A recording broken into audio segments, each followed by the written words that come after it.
Morning students, नव भारतीय परिवार में आपका स्वागत है। आज का टॉपिक है हमारा व्याख्यान युक्त प्रदर्शन विधि। हम सभी ने व्याख्यान विधि के बारे में पढ़ा है कि व्याख्यान विधि क्या होती है।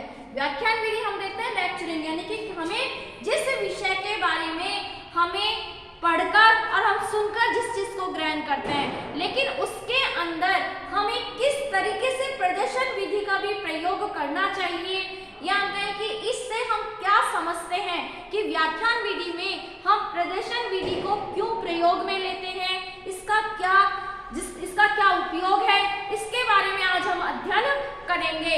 हम जैसा मानते हैं कि जब हमारे स्कूलों में हम परिस्थिति को देखते हुए जो हमारी पढ़ाने की जो सबसे अधिक और व्यवहारिक उपयोगी विधि है, वो हम सभी इसके बारे में जानते हैं कि व्याख्यान विधि होती है। इसके बारे में हम केवल बात करना हम जानते हैं कि केवल हम बात करके सुनकर पढ़कर हम किसी चीज में इंटरेस्ट जागृत नहीं होता, यानी कि उसे हम कहते हैं कई बार हम जब सुनते सुनते उसमें निरसता आ जाती है।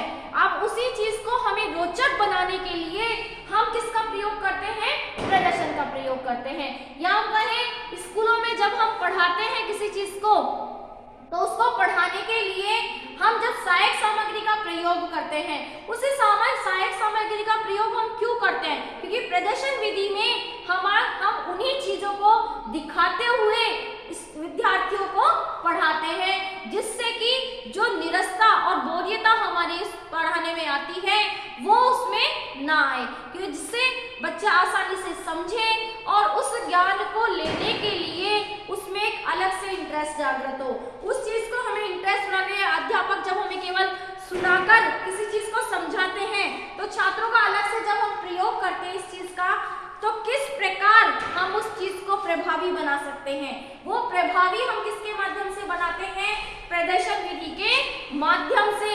इस प्रदर्शन विधि से जो हमारे प्रत्येक छात्र होते हैं, इस प्रदर्शन विधि के माध्यम से जब हमसे शिक्षक पढ़ाते हैं हमें, तो इससे क्या होता है कि जो इंटरेस्ट हम बच्चे जिस चीज के बारे में जानना चाहते हैं, कई बार ये होता है कि बच्चे सिर्फ सुनकर उस चीज को और मनन न करते हुए उस चीज के बारे में आवश्यक जो जानकारियां होती है वो जानकारी प्राप्त नहीं करते। लेकिन जब हम किसी चीज के माध्यम से दिखाते हुए हम पढ़ाते हैं, तो उससे बच्चों के अंदर एक जिज्ञासु प्रवृत्ति भी जागृत होती है, या उससे संबंधित अनेक बात पूछने के विचार भी उनके दिमाग में आते हैं। साथ में हम जब जब हम प्रदर्शन विधि का प्रयोग करते हैं, तो हम बहुत सी हमारी कठिनाइयां हमारे सामने आती है, क्योंकि सबसे ज्यादा महत्वपूर्ण होता है जब हम किसी चीज का प्रदर्शन कर रहे हैं, तो वो प्रदर्शन सामग्री हमारे किससे संबंधित होनी चाहिए, जिसके बारे में हम बच्चों को बता रहे हैं, यानी कि हमारी विषय वस्तु के संबंधित हमारी वो प्रदर्शन सामग्री भी होनी चाहिए, क्योंकि हम उस विधि का उसमें प्रयोग कर रहे हैं। अगर वो सहायक सामग्री हमारे पास उपलब्ध नहीं होती है और अगर हम दूसरी सहायक सामग्री का प्रयोग लेते हैं, तो ये हमारी एक टीचिंग पर एक गहरा असर होता है, क्योंकि बच्चे उस चीज को समझ नहीं पाते कि हम पढ़ा कुछ और रहे हैं अपना विषय वस्तु और दिखा हम कुछ और रहे हैं। तो सबसे महत्वपूर्ण बात होती है कि जब हम प्रदर्शन विधि का प्रयोग कर रहे हैं उस पढ़ाते समय, तो हमें उस चीज का उसके अंदर सबसे जो मेन पॉइंट है वो ध्यान रखना चाहिए कि हमें उसी सहायक सामग्री का प्रयोग करना चाहिए जिसका हमने विषय वस्तु का हमने चयन किया है। इस विधि में अध्यापक हमारी पाठ्य विषय पढ़ाने के साथ साथ उससे संबंधित जो हमारी सभी आवश्यक और प्रयोग हम स्वयं उसको करके दिखाते हैं। कहते हैं कि जब तक कार्य को हम स्वयं नहीं करेंगे, करके नहीं दिखाएंगे, तब तक वो कार्य प्रभावी नहीं होता।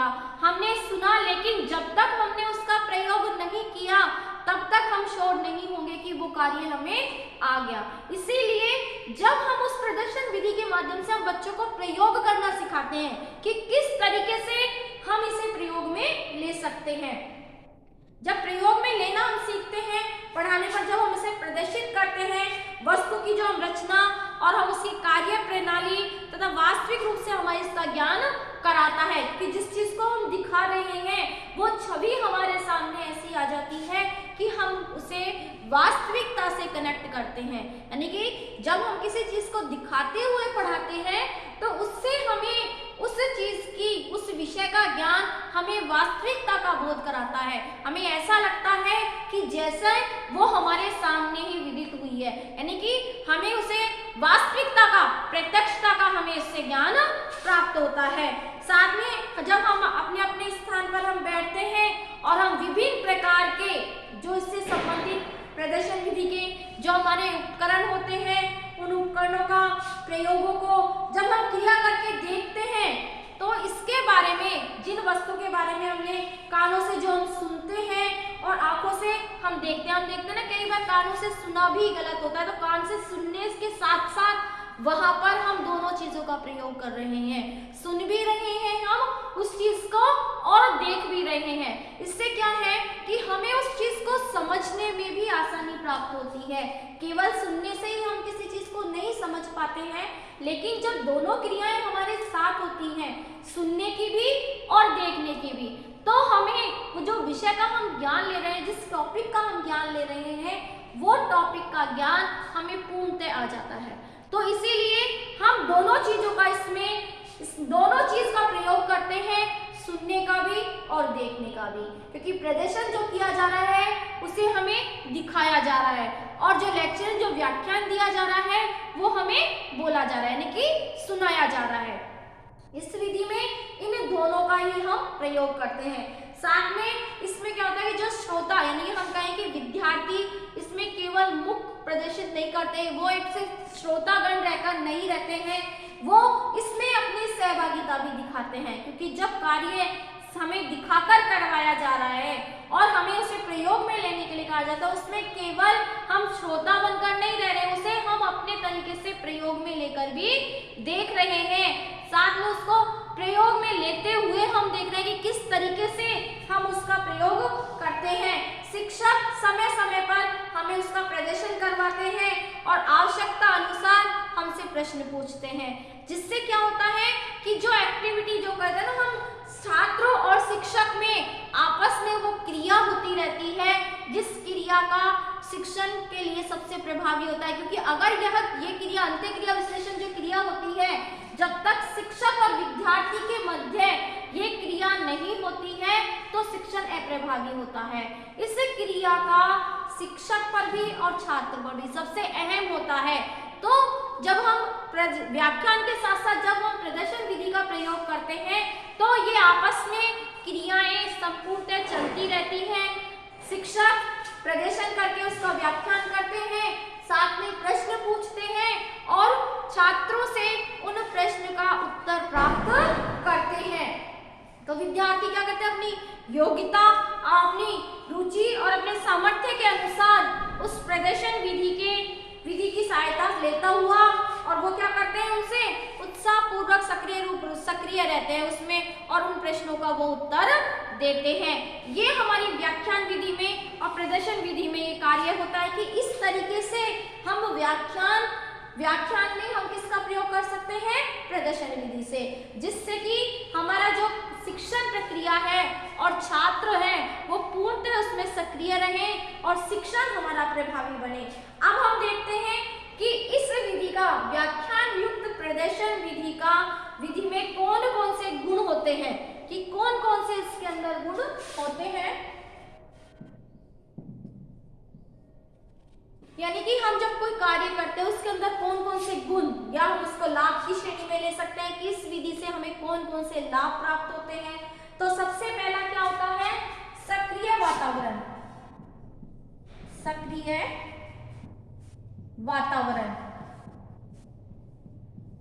जो मैंने अभी आपको ऊपर समझाया था कि इसके अंदर शिक्षक के साथ छात्र पूर्ण रूप से सक्रिय हो जाते हैं, क्योंकि जब प्रदर्शन करते हुए शिक्षक उन्हें पढ़ाते हैं और वो प्रश्न पूछते हैं तो इसी के आधार पर छात्र क्या करते हैं, उन प्रश्नों का उत्तर शिक्षक को देते हैं। इस विधि में व्याख्यान विधि की तरह केवल वो निष्क्रिय नहीं रहते हैं, एक श्रोता बनकर नहीं बैठते हैं। अध्यापक केवल अपने शब्दों की बौछार नहीं करते, इसमें सिर्फ लेक्चर नहीं देते हैं, उन्हें विभिन्न प्रयोगों के द्वारा और क्रियाओं के माध्यम से उनको प्रदर्शन करना होता है और प्रदर्शन के साथ विद्यार्थी उसमें आवश्यकता अनुसार अपने क्या करते हैं, शिक्षक से वो प्रश्न पूछते हैं और शिक्षक उन्हें प्रश्न का उत्तर देता है, जहां छात्र को समझ में नहीं आते हैं वो उनसे दोबारा रिपीट करके पूछते हैं प्रश्नों के माध्यम से और शिक्षक उन्हें समझाते हैं। यानी कि यहाँ पर कैसा वातावरण रहता है, सक्रिय वातावरण रहता है, क्योंकि शिक्षक भी उसे प्रयोग करके सीख दिखाते हैं, क्रियाओं के माध्यम से, प्रयोगों के माध्यम से वो उसको समझाते हैं और छात्र भी क्या करते हैं, शिक्षक से अपने प्रश्न पूछकर, अपनी समस्याओं को पूछकर यहाँ अपना सक्रियता दिखाते हैं। तो यह इससे क्या होता है, सक्रिय वातावरण बनता है। यानी कि व्याख्यान युक्त प्रदर्शन विधि में कैसा वातावरण बन जाता है, सक्रिय वातावरण बन जाता है। सेकंड है हमारा मानसिक विकास में सहायता।